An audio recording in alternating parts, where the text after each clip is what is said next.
Hello. Can everyone hear me, guys? All right. Yeah, welcome everyone to today's event on the European Economic Specialization. This is our fourth event in the Project Major series where we organize events and write booklets that help students make better choices for their specializations. Enjoy today's event. We have our very own Laura, who's a third year European Economics student. And if you enjoy events and want to know more about us, please check out our Instagram at O20NL, O20.NL. Have fun. Yes, hello everyone. I'm going to present to you the European economics major today. So first, a bit of background about my academic choices in the European Studies program. So obviously I choose economics for my first year. Here you can see the three courses that I did. Of course, micro and macroeconomics was the mandatory course. And then I took monetary history of Europe and the future of capitalism as two of my electives. Regarding the language, I did Italian, which is part of Group A, which I will come to later. As my second restrictive major, I took the first two courses from the East European Studies major. Then I did a minor in European politics and global change at the Faculty of Social Sciences. And now as my sort of research seminar leading up to your thesis, I did the sustainability and the European economic track. Okay, so why did I choose economics and what do I think people should have for motivation if they want to do economics is that, of course, you should be interested in economics, but not only. You should also really enjoy history, philosophy, of course, EU, but that's why you're doing this program. And you definitely do not need to enjoy maths to do this program. Then, of course, I'd say the drive to learn about the function and the concepts of our economy and also its relation to our ecosystem. Then also, for instance, if you want to understand the economic growth paradigm, if you really like to critically question the economic concepts, for instance, then I personally also chose it because I knew that I wanted to write my thesis on an economic related topic, for which, of course, it is easier if you have already a background in the European economic sphere than when you do another major and then try to sort of incorporate economic concepts only in your thesis. And then I also wanted to understand some financial basics like the European monetary system, how the banking sector is working, for instance, the ECB, how the economic crisis came about, and also what differences between fiscal and monetary policy. So these are just some concepts that you will learn about. And then a bit on the profile of EU economics is that because it's obviously from the Faculty of Humanities, it's different in the sense that we talk a lot about the ideas and concepts of economists, a lot about the discourse. We talk about critical thinking in the sense that it's not that we have this certain paradigm of the neoclassic idea of economics, but we also learn about a lot of different views on the economy. And what you definitely learn is first about the basics. So in the beginning, it's not so much about this critical thinking, but then with your electives and with the research seminar, it sort of deepens your knowledge and thus also your ability to critically question those concepts. And what I thought is that there are very nice electives where you can really kind of choose whether you prefer to do economics, but more history based, more philosophical, or more in the policy kind of sphere. Then these are the courses during your specialization. So what they did this year is that micro and macroeconomics has been put together to European economics, but that's basically the only change. It was just into before. Then you do your major workshop, which these are quite intense because they're just 1 month long. And for instance, we had to write an assignment every week, including a lot of data and finding a lot of data and making diagrams. So you should definitely be prepared to put in quite some work into these ones. And then you have the electives, of which you have to take 12 credits, so 2. And as I said before, these are really up to what you prefer most. For instance, Unequal Europe is a bit more interdisciplinary in the sense that people from European law can also take this elective. And then you have, of course, Political Economy of the Euro Crisis, which looks a bit more at the Euro crisis in detail. And when it comes to the future of capitalism, it focuses more on the history and the idea of economists in the past to sort of predict, in a sense, the future of capitalism. Then your second and your third year here it becomes quite interesting because your schedule looks different according to the language that you took in your first year. So when you're in language group A, this is what your schedule will look like. You will have to choose a restricted choice elective. So you will do 12 credits taking a course from one of the other European studies majors. But when you do language group B, where you can see all the languages on the right bottom, then you don't do this restrictive choice elective because you will have had other courses already before. Yeah, so that's quite important to know. Also the fact that when you are in the second group, you will have to do either a minor in one semester, or you will probably end up with a lot of courses during your second semester because you take philosophy of humanities in your second semester in your third year and not in your second year as language group A. So there you really have to look at what you prefer when taking your language, because that will sort of have an impact on your third year. And then you can, of course, also do a minor. Yeah, now the thesis topics. So this year we had 3 regarding the economics major. We had one on the Eurozone crisis, one on sustainability and the European economy, and one on globalization and public finance.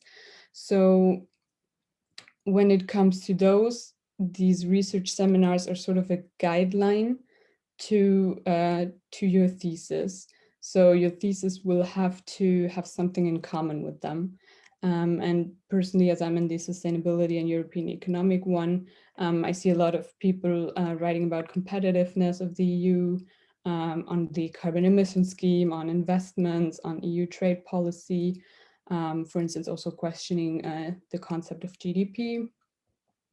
But then you also have interdisciplinary thesis seminars. So that means that you don't really have to have this economic component in your thesis, despite having done that major. So as you can see, you can have something on art, something on culture, also law, for instance. So that really depends on what you prefer. Then when it comes to assessment and grading, before the crisis, it were mainly exams of 3 hours, but we also did have some take-home essays or exams. But for instance, for micro and macroeconomics, we had a lot of midterm and then exams of 3 hours. At the moment, of course, it's only take-home essays. Quizzes, we have to do quite a lot of assignments such as literature reviews or presentations. And yeah, they will basically not assess, of course, factual knowledge, but they will kind of want to see your comprehension and also the critical thinking. And yeah, of course, in these, writing is almost always very important because you have a certain word limit, and the better you write, the better you will sort of bring your point across. Then the skills, I'd say that you learn in this major is, of course, a lot of graphs, like really interpreting them, but also researching your own data. So it might sound easy, but sometimes if you have to search like a really kind of niche concept or something, you really need to find the right data, and there is a lot of it. And so finding the correct one is a skill, I'd say. Then you, of course, learn all the economic theories, which are very important to understand, for instance, when it comes to to economic policy. Yeah, and then you also learn about debates in the sense that some economic theories are obviously juxtaposing each other. And then you can, of course, also, if you take, for instance, the future of capitalism, you can sort of assess risks to an extent. You understand sort of the essence of economic growth. You learn a lot of definitions. Also economic prosperity. So a lot of people are interested in why some nations are poor and why others are rich. And of course, there's no one fits all solution, but it sort of brings you closer to an idea of why that could be. And then you learn, of course, economic concepts just as GDP, the circle flow diagram, Solow model. Like it might sound all intimidating, but it's if there is always like a logic behind it. Okay, when it comes to unexpected encounters, is that there are no specific methodology courses. So that's something where a lot of people think, hey, I'm sure we have some quantitative or qualitative courses, but because it's from the humanities department, it focuses much more on discourse, on ideas, on debates and contested concepts. And I have to say that the micro and macroeconomics is really rather teaching you basics than looking at the European economy in that sense. So it does look at, for instance, the Stability and Growth Pact and so on, but it really makes sure that you first learn concepts before deep diving into the European economy. Then there's a very low amount of math, which makes sense because it's, of course, from the Department of Humanities once again. It's definitely not a condition that you know any type of math to do that. But of course, this has also a negative side to which I'll come later. Yeah. Yeah, so regarding the future outlook, as I already said, this idea of having not that many math basics kind of lead to the fact that you're not a full-fledged economist. And I think that's sort of the, when you take the elective, you kind of know it, but you kind of don't, you know? It's difficult to sort of assess after having done this major, what will you do afterwards, because you're not really an economist, but then again, you know quite a lot about it. So if you want to do a master's in economics, then I would highly suggest that you do a minor in economics, so at the economics department of the UVA, because then you will learn econometrics and so on, and you will do around 30 credits in a minor. And then you can also obviously take additional courses. And I think every course that you take in economics at the economics department will of course help you to get a master in economics. When it comes generally to masters, I'd say that really depends on the minor and electives that you take in your third year. You cannot generally say that you can do whatever you want. I'd say with European studies in general, you can always do a Master of Arts with a background in politics, considering any kind of European Union studies, things that have to do with European society or history, also European policy. For instance, the UvA offers the Masters of European Policy, East European Studies, and Identity and Integration, which are sort of an extension of European studies in the sense that kind of build upon each other. But yeah, in itself, it really depends on the minor that you're doing. So when you do, for instance, a minor at the Faculty of Social Sciences and you have some courses on international relations, then you can usually also apply to Masters of International Relations. But I really have to say that the sooner you kind of get an idea of what masters you want to pursue, the better it is to look up the requirements and then work towards these, because it can be that you're in your second semester of your third year and you see that the master that you would like to do requires you to have certain credits in certain departments, and then it is almost too late. Or you will have to hustle with your thesis besides doing another course and so on. So I definitely suggest to kind of be a little bit prepared if that's possible. Okay, thank you everyone for joining. Yeah, if there are any questions, don't hesitate to put Yeah, them. I quickly wanted to say thank you so much, Laura, for this presentation. Now, before we dive into a small break and the interview with Dr. Poitier in the second half of this event, I want to ask you guys to write down in the chat box some questions that you might have for Laura. I already have one actually to sort of kick off the Q&A session. So Laura, I want to ask you whether you have thought about other majors when you eventually chose European economics, and whether you think that in the end was the right idea for you. Yeah, I remember, so after my first year, I was thinking of doing like either European economics or European law.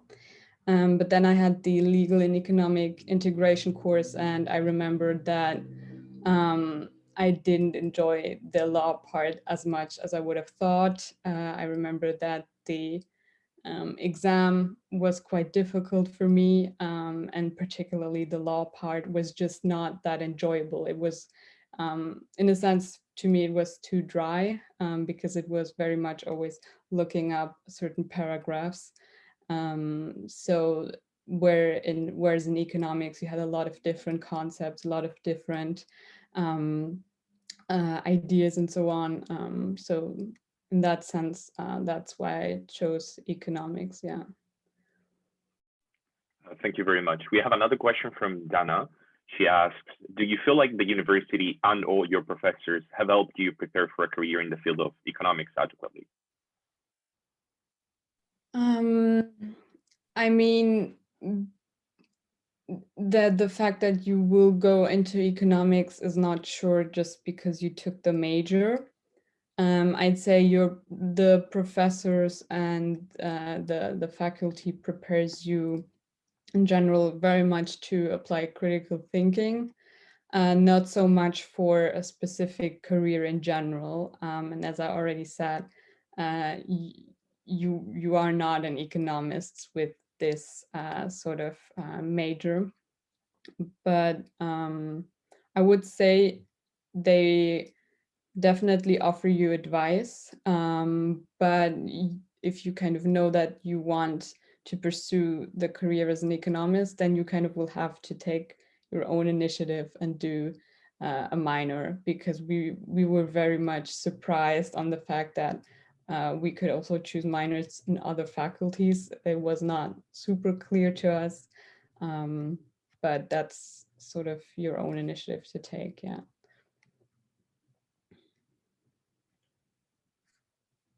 Oops, I was muted. We have another two questions. The first one is, for Weber, what are the professors and the assignments like?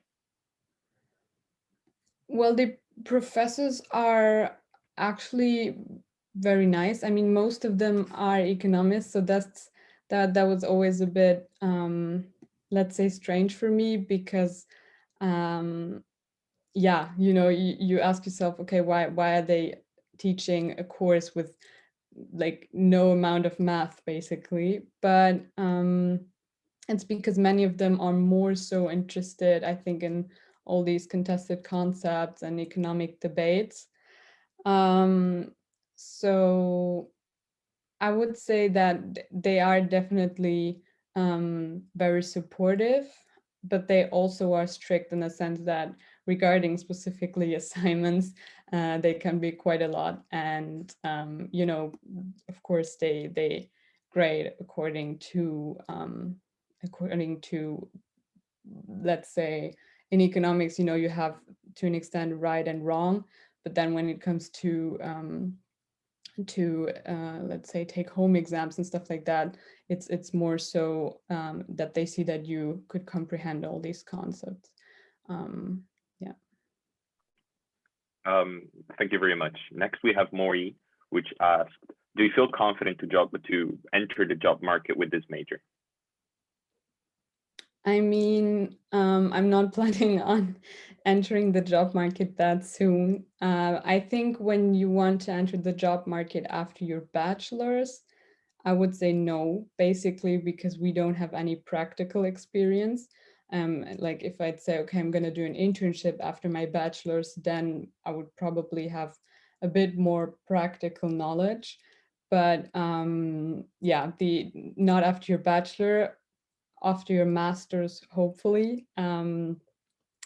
But after your bachelor, I don't think that without having any practical experience, you're just not that attractive, I think, to the job market. Yeah. Thank you. So we have another two, and then I say that we can move on to the short break. So the first one comes from Karen. She asked, which skills have you noticed are extremely important while studying European economics? Well, I'd say definitely to an extent logic thinking, but not too much, because a lot of concepts are very, very theoretical. So there is a certain logic behind them, but the fact is also that many of these concepts cannot be applied to the real economy. And that's something like where I'd say you should have sort of the skill of knowing that these concepts exist and they make to an extent sense, but they are not found in the real economy, but they give you a sort of guideline how it works, right? So like being in between these two is definitely a skill that will help you in economics, because if you understand the concept, then it's very easy. It's not that you have to learn a lot of you know, read a lot of texts and stuff to understand them. If you understand them when you see these graphs, then you basically have understood the concept. You don't have to read a lot of papers to do that then. Thank you very much. Last question, again from Weber. He asked whether you did any internship and whether you recommend it.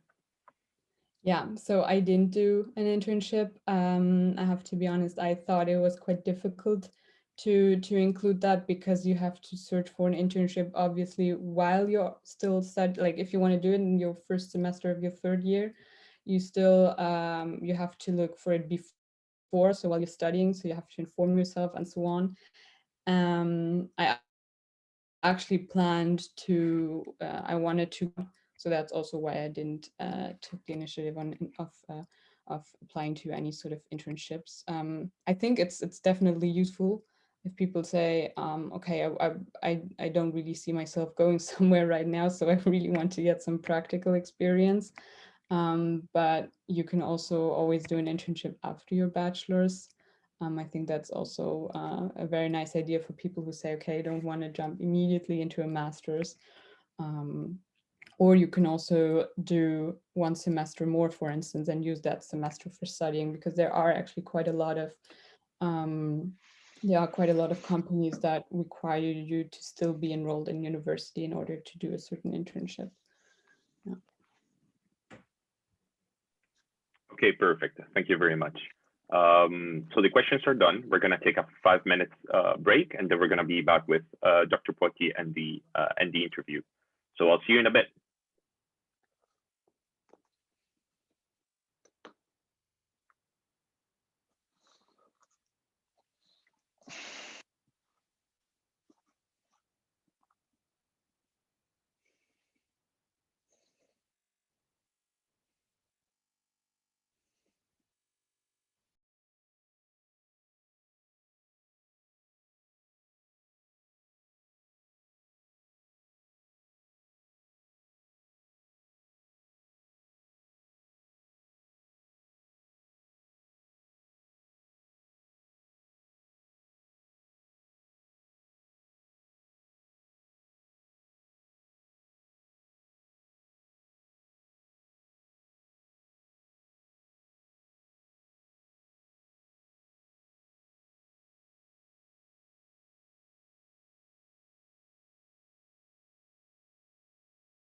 All right. Okay, I hope everyone is back again. So now we're coming to the fun part. We're going to be interviewing today Mr. Nicolas Poitier, who is a research fellow at the Bruegel Institute based in Brussels. So he did a Bachelor of Science in Economics in Mannheim. Then he did a Master of Science of Economics as well in Bonn, and a PhD of Economics in Barcelona. Hello, very nice to have you here. Hi, thanks a lot for the invitation. All right. So how did you actually join the Research Institute? Okay, that is a difficult question, or maybe it's a long answer, but I will try to make it short. In economics, in the field of economics, there's something called the job market. So if you complete a PhD, if you complete your doctorate, there is basically a whole system installed where employers come and advertise the job on a platform. You upload your research projects, your CV, your reference letters, and then there's a conference where all the employers come at the same time. And basically this is every year, and this is basically where I found my job. My current job, which is at the Bruegel Institute, and we might, or Bruegel, we don't call it an institute. It's an acronym, but it's not really meant to be an acronym. Was actually not at this conference, but basically published at the same time. Of course, knowing that this would be where everyone graduating from university would be. Okay, so that means that this transition, like doing a PhD in a sense, already gives you sort of the opportunity to have this sort of job market, but let's say quite literally, right? So yeah, in a sense, the job market also comes to you. That's okay. Yes, it is very well organized on the one hand. On the other hand, it's very competitive. So there's generally, I would say, an oversupply of PhD students. There are many more PhD students than there are positions in academia, and also as economic researchers. So I guess like a third to half of PhD students go afterwards to the industry. Many of them out of choice, but it is very competitive, and often the first job might not be the one you dreamt of. It's often basically you have to go several times. I mean, there's large discrepancy, and I think this is something maybe discuss later, but there's large discrepancy in the programs. So some programs are very short, where you do a PhD in 2, 3, 4 years. Sometimes you have much more time, including a master, and I think there are quite large differences, which sometimes can make it more difficult or easier to find a job on this market. Okay, and what would you say then the main motivation to do your PhD? Because it takes quite a lot of effort, right?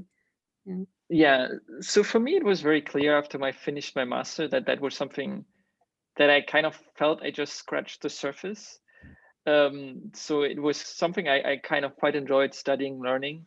I think that was the one reason. The second reason was also just, I mean, to be completely honest, there's also something that I didn't entirely know what I wanted to do, but I knew that this was a topic I'm excited about. So there was a way for me to continue learning and continue building a profile. But I think probably the most important reasons that the career I wanted to have and the jobs I wanted to do, these were jobs where everyone basically has a PhD. So it is kind of, for what I'm doing right now, there are some people doing this without a PhD, but it's basically a prerequisite for doing this, at least nowadays. So I think it was the main reason that the career that I wanted, needed a PhD. Yeah. So would you say that most of the things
and something like this in my university. But then that basically I also had to study and had to organize internships and all this kind of things, and it was quite overwhelming at the time. And I think if you're in a profession, if you want to work for a company and you need to find a job after your bachelor, then you need to do internships during your bachelor. If you want to do a job after your PhD, actually, I don't think it really mattered if I did this internship when I was 20 or if I didn't. So I think generally I would recommend doing internship because I guess it would have made my choices easier. I think it builds especially if you want to go to a specific field, it will build you a network that is super valuable. It will give you kind of also an experience of what it means to have this job. And there's some people that do an internship and they realize the job that they dreamed of is actually quite terrible or they hate it. And I think that is something I've seen with some of my friends, and I think it's something really important. But also I would say don't freak out about it. It doesn't have to happen all in the first year. Yeah, that's very true. You still have some time, even though studying seems to be very short. Yeah, so as I touched upon prior, European studies students actually have the opportunity to take a minor in the economics department. What would you advise as having so much experience? What would you say should be main motivations of if you consider studying economics? What sort of skills should be given, or what motivations apart from the fact that you have to like maths, I suppose? So I think, I mean, I think this is general. I don't think this is just my feeling. I think generally there's some frustration, not just among students, but also amongst those who teach about the basic the way we teach economics. I think a lot of what we do in the undergrad, I mean, there's really a discrepancy between the stuff that you do in, for instance, research and the stuff we teach at the undergrad level. And that is, I think, just a reflection of the methodology, which is really math heavy, which is very complex often, and which is something that is very difficult to show for like an undergrad, maybe in the first year or something like this. So I think that is something that I know that it can be frustration if you go to a basic of economics and they just show you two graphs and they try to explain the world with two graphs. That's not what we do. And I think that's important for me to say is that much of what we do nowadays is empirical work, is kind of more intricate models where we try to kind of account for the complexity of the world in a way that this kind of undergrad models that you will see won't. So don't get scared away by these courses. I think from an economic standpoint, I think the most important, if you want to go into the direction of economics, I think there's two things to consider. The first one is if you want to do a Master of Economics, there will be minimum requirements in many schools. And I would recommend you to check if that's something you consider, check with schools that might be of interest to you, what that would look like. And it's always a shame if you kind of finish your bachelor and then you want to go into master and you realize I would have had to take another statistics course to be able to go into this. And it can actually be that they put emphasis more on, for instance, quantitative skills than they put on having introduction to economics. I had some friends that in my economics master that had a background in engineering or background in mathematics. They had actually quite easy time because their math is more difficult than our math. So I think there to check what are the minimum requirements, what are the things I would have to study to get into the degree I want to get into. I think that would be my first recommendation. And my second recommendation would be to look into the quantitative skills, which I think really is also where I see the value of economics or our approach over the approach maybe a political scientist will have.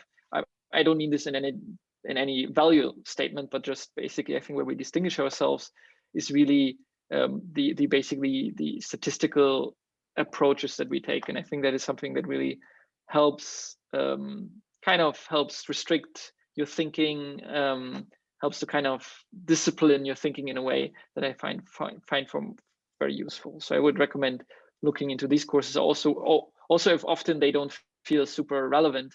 I think in the long run, they're actually super relevant. Yeah, it's actually at the UFA as well. I think you can actually take way more electives than you're aware of. And some people do not consider it because they think, oh, it will be a lot if I put that into my curricula as well. but if you have a sort of future outlook, then it's definitely valuable to have such courses if they're not mandatory already. And so you being a researcher, is there something where you say that you don't like about your job? Because is it, for instance, a rather lonely job? Like it always sounds like, oh, I'm going to do research. So does that mean that you are really focusing on your own research, or is it more like research projects? Because I saw that Bruegel's also doing, for instance, studies that were requested by your like parliamentary committees and so on. Yeah, so is it a bit more lonely, or would you still say being a researcher is actually more teamwork than some might think? I would distinguish here between the think tank world and the academic research world. And ultimately, that's one of the main reasons for me to go into a think tank, was that is much more sociable than the research you would do in a university. In a university, really, it's very long-term projects. Often you do them alone or with one co-author. You might do 1 or 2 projects at a time, and it will take years until you develop a research paper. It will take more years to publish it. So it's a very long and tedious process. And often it's quite lonely because you might be one of few people in your department working on this issue. Often you're the only person. So in my case, we had a PhD office, and I didn't understand what the guy on the other side of the table were doing, because he was doing very heavy micro models, micro theory, and I was working on macro theory, and it's kind of a different universe. And that can be isolating. That's a bit different here in the policy world. So what we call policy world, which is basically much more dealing, instead of trying to figure out mechanisms in which the way world, we try to apply this mechanism to current political problems or economic problems. And here really we have a much shorter time horizon. So it's basically the questions often are on the political agenda. So you have to find questions. For instance, now COVID, you can't do a really thorough study on what COVID would mean for the economy because you don't have data on past COVID. It's the first time that happens. And now you suddenly have to find answers to questions within a few months. So the projects are shorter, and they're always kind of in a collaborative effort. It's always also an effort to communicate this, which is not really an issue that academics care about. Like, we just talk to each other, and we don't care really about outreach. This is something, outreach and talking to policymakers, talking to journalists, is really an important part of my job, which makes it much more interdisciplinary. So now I also interact more with people that are not economists, but also it's much more sociable. Yeah. But your question was, what do I not like about my job? Yeah, that's very interesting, of course. So what I not like about my job, and maybe it's basically I compare where I've been before as a PhD student to where I am now. I think sometimes I miss the rigor of really academic studies. So kind of the time to spend a lot of time on a topic, really going through mathematical models in a way that you cannot communicate mathematical models to policymakers. It's a long process to develop a model. It has a lot of caveats.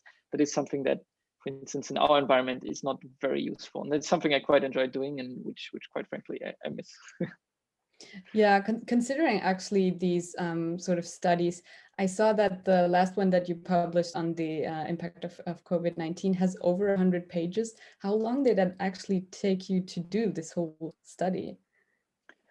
So this study took half a year, which, I mean, and there's a comparison between my PhD, where one of this paper I worked 3 years on 30 pages, and here's a paper we worked on 100 pages in half a year. So it's really like you can see the difference in speed, if you want, that you have to write these things. Yeah. What did you actually wrote about in your thesis? So my thesis it was 3 topics. So it's basically cumulative thesis. So they're written as papers that are hopefully at some point going to be published in academic journals. So that's always a long process. But in the first, they were surrounded around a specific type of model, and the topics I was interested in was social mobility, and it's kind of growth models and welfare states. So it's question of so I think my main paper, or the paper that I'm most proud about, is about female labor supply, how childbirth affects women's decision to participate in the labor market. And this kind of questions, kind of modeling that mathematically and trying to understand why patterns emerge, and if that could be an explanation for instance, a wage differential. And if we compare, like if you would compare sort of your academic experience and then your professional experience, was there actually like some surprises that you experienced in your professional life where you would say, oh, as a student, I would never have thought that my working experience would be like this? Yeah, I think one thing that is quite surprising, or it's maybe not surprising, but it's quite a difference, is basically the difference in the way you have to communicate. So, and that is something that I'm still learning. In academic environments, you're always talking to people that are smarter than you, and that know more about the topic than you. And now my role is as an expert to talk to people that know less about an issue than I do, and that requires a different way. It's like teaching, actually, in a way. You have to kind of think about. You have to try to simplify your thinking. You have to try to make clear statements that are understandable for someone that doesn't spend the whole day just obsessing about this particular topic. I think that is something that that is a challenge, and I think the different skills are required, and I think that was something that I'm learning a lot about. I'm learning a lot about basically the functioning of politics and policy, and sometimes maybe that is a surprise. Sometimes the questions are much more complex than they seem at face value. Often the way politics is described and policy is described in the media is always a fight against good and evil, and there's like there's the people that want reform, the people they oppose reform. It's always for kind of selfish reasons or whatever, but very often it's complex issues with complex interests, and to kind of understand why things are happening. Why is our vaccine rollout so slow? I mean, that's for something that we're writing about, and it's not easy to understand what actually. It's not a difficult question to say we want vaccines. We want as many vaccines as fast as possible. You can say that, and people say that in the news and say, oh, the European Commission, they didn't buy enough vaccines fast enough. But that's not really the problem. And to understand what are the processes, why does it bureaucratic institutions or like a parliament will take so long, or such and such decisions, that is something that I surprised me, the complexity of these things. Mm-hmm. And considering the topics that you write about, is it that there is, because of course sometimes you get requests to make a study, but let's say on your general articles, is it are they always requested, or is it something where researchers can also sort of bring in their own interest, that you say, hey, I would like to investigate EU-China the investment agreement or something, or does it actually is it something that, let's say, comes from top to bottom? We here at Bruegel are a very privileged position for a think tank that our budget is, I mean, we do studies for the parliament, but basically, unlike other think tanks, our budget is mainly not requested studies. So we have a core funding, which comes from member states and from companies that donate to our institute, and basically this pays for the majority of our budget. It's kind of it's quite interesting. I don't want to really get into it, but basically some people would think companies, they might take interest, but actually it's trying to find a balance, because also governments, they're much more worse trying to take influence than companies often. So I think here we have like a balance. We have a core funding which allows us to basically do independent research. So there are studies which we do, and they are requested studies, but most of the research I do because that's something I'm personally interested in. So I have quite a lot of freedom in choosing my topics. Yeah, that's not true everywhere, but that's true at Bruegel. Mm-hmm, mm-hmm. And would you also say that Bruegel does not really have an, let's say, ideological inclination, because of the fact that you can sort of, or is there some, let's say, policy that kind of restricts you, because that's of course always quite a big issue in economic think tanks?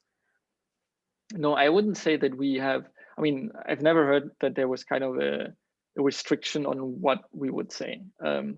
So there's not censorship in any way, if you might think that. And there's also not. I think what I can say is, so basically, as an institution, we don't have an institutional stance. So there's not a Bruegel opinion. We are a collective of scholars. That's the way we think about ourselves. That we write pieces, and then Bruegel is an outlet for us. It's kind of a platform to produce our research. I think what one can say though is that the truth is we don't revolutionary. So our idea is really to give advice to policy making kind of in its common setting, and sometimes this will be maybe more trying to break the mold than other times, but in generally we are very close to the consensus on economic policy. And I think we are, we believe in free markets. I think that's almost all of us. I think, I think I can say basically we don't have a communist research or whatever in our branches. Some people would call us neoliberal, but I don't think that's something that means a lot to me as a word. But I think very much in the economic mainstream. So, but would you then also say that you sometimes evaluate whether certain recommendations of Bruegel were taken into account, or do you really just do research? So it's difficult to say.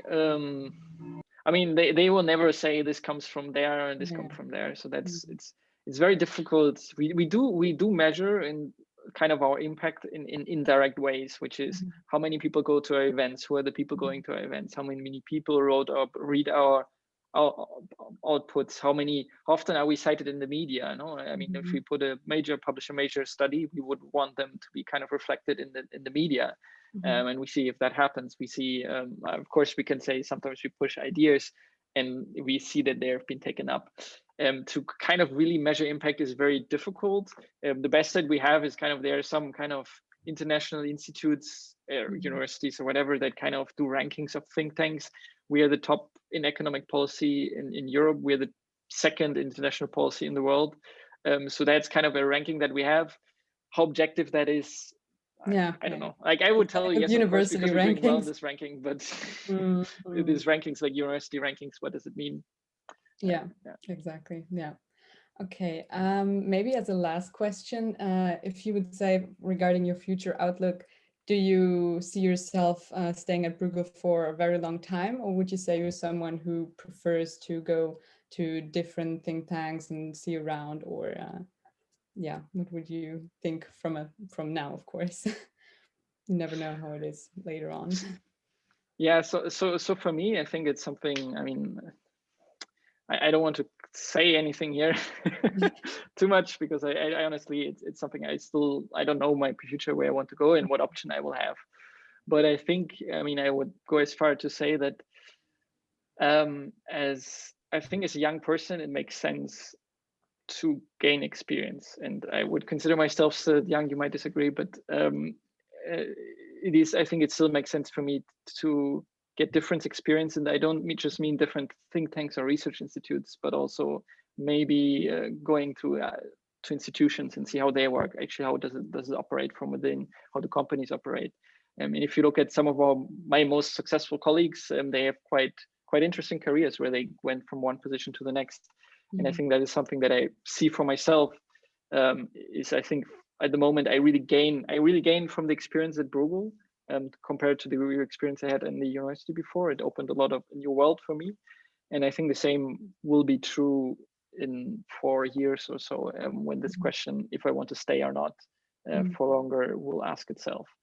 So that is something, I don't know what the future holds. It's difficult to say, but at the moment I don't plan on retiring at Bruegel.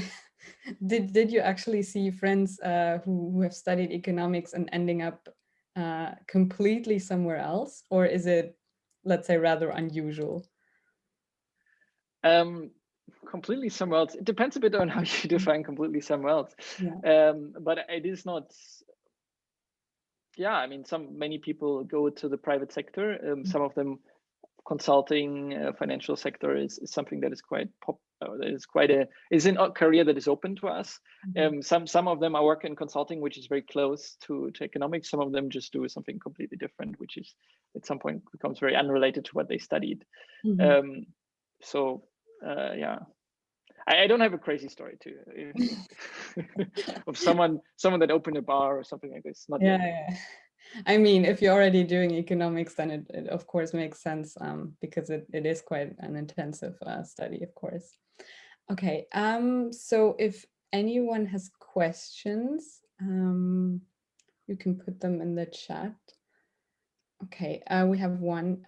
How transferable do you feel the skills you learned during university were to your career?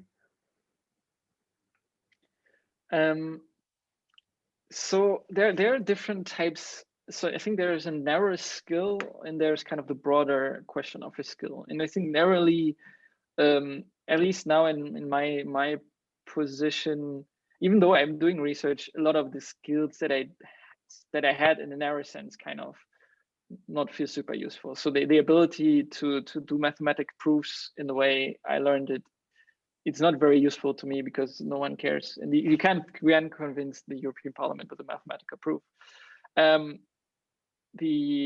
But I think what is still true, or what still remains, is kind of the way you learn to think, and I think that is probably the more important one. So the way you learn to kind of frame a question, think about the question, kind of exercise the question, and I think here the value of economics, of the mathematical education, more maybe than economics itself, is really, really important, or important to me. It's something that maybe not a super transferable skill, because no one outside of academia really makes you do math. Normally the computer does that. I mean, the math, I mean, or you have, I mean, there's always some programming department or whatever in many industries, but often, at least at some stage in your career, you don't do that anymore. But basically the way to kind of analytical dissect the problem, I think that is something that was super useful. Mm-hmm. Thank you. Then another one, you mentioned at the beginning of your academic path that you were undecided between studying politics or economics. Did you ever doubt about your academic choice? Yes, actually quite a lot. So the question for me, especially since it's a very narrow focus.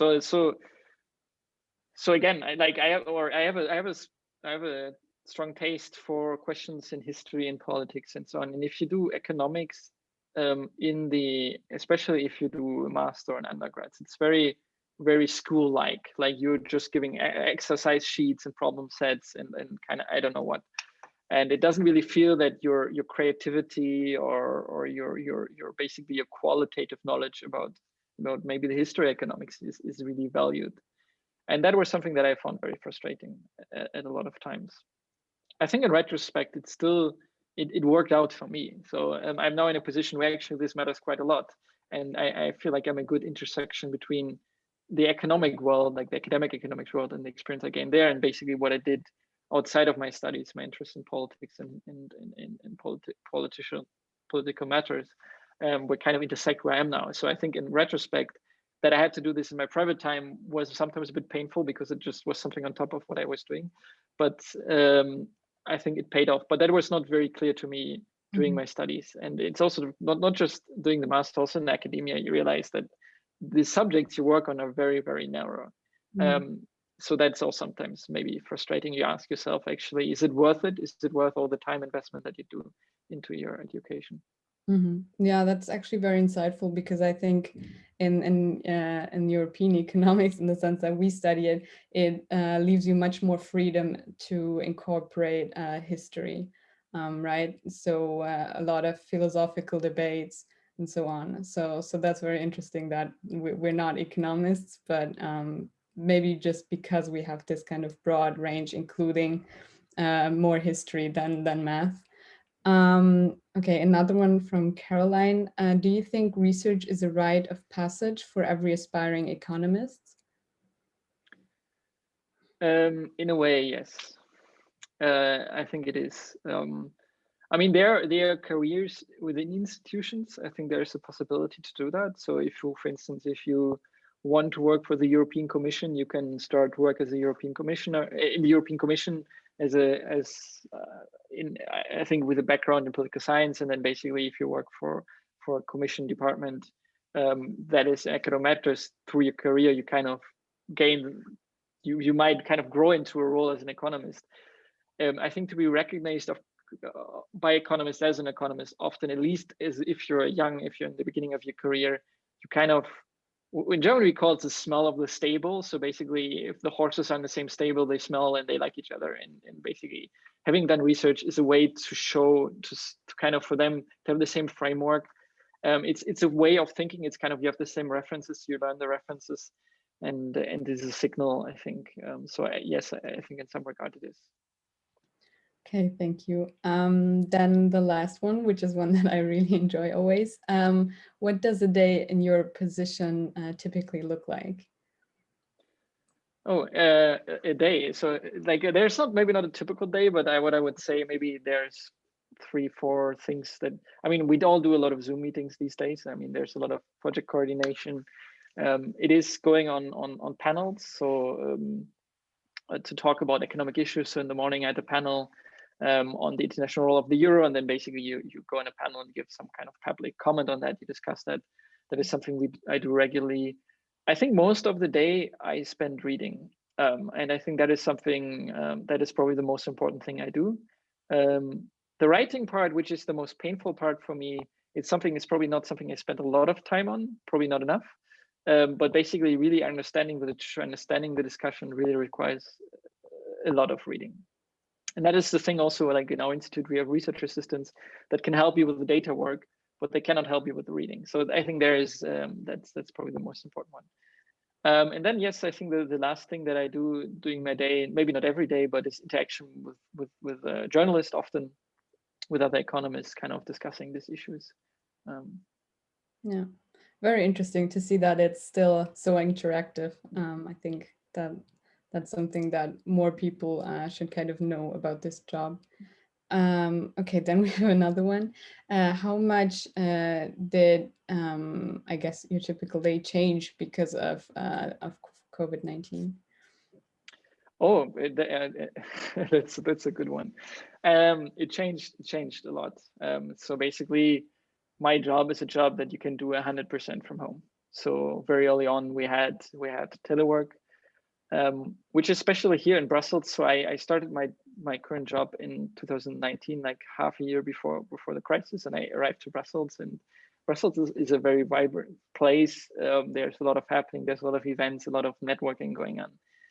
And suddenly all this stopped. The music stopped, and everything stopped happening. And that was something that made it very difficult for a time. I mean, it was the way to organize your work, the way to network, to organize yourself in your team with your colleagues. I think that was quite a change. Before, there was just a place for that. I mean, it was always, as an institute, we always had external scholars, people that, I mean, we have people all around the world. I have a colleague who's in Hong Kong. I have a colleague who's in India. And basically we always Zoomed with them when we work on projects, but basically now it's with everyone. You just do Zoom. You have to organize yourself entirely. I mean, there's no reason to go to the office in the morning. I think that was, yeah, it was quite a change. And I think the biggest challenge was really to replace the physical meetings, the networking events, the outreach that you have, and then also kind of just learning from people, from observing people, from interacting with them, from people that have more experience than you, that all kind of disappeared. And I think now, after a year, you get used to it, and there's other ways to doing these things. But I think it was quite a challenge. Yeah, I think that resonates quite with a lot of students as well. Having to move everything to Zoom and organizing yourself. I think we all sadly have to deal with this. Okay, then I think I can wrap it up. Yeah, I'd just like to thank all of you for attending this event, of course. And of course, I'd like to thank you, Mr. Poitier, for enlightening us on your experience. Okay, next to that, of course, thanks to the O20 team, who's worked very hard to make this possible. And then we will have our last event on the European law major tomorrow. Yeah, if you'd like to keep up with future events or what O20 is up to, be sure to follow our social media pages or to look at our website. And yeah, I hope that you all have a great evening, and thanks for being there. Thanks a lot for having me. It was a great pleasure. Thank you. Bye-bye. Ciao.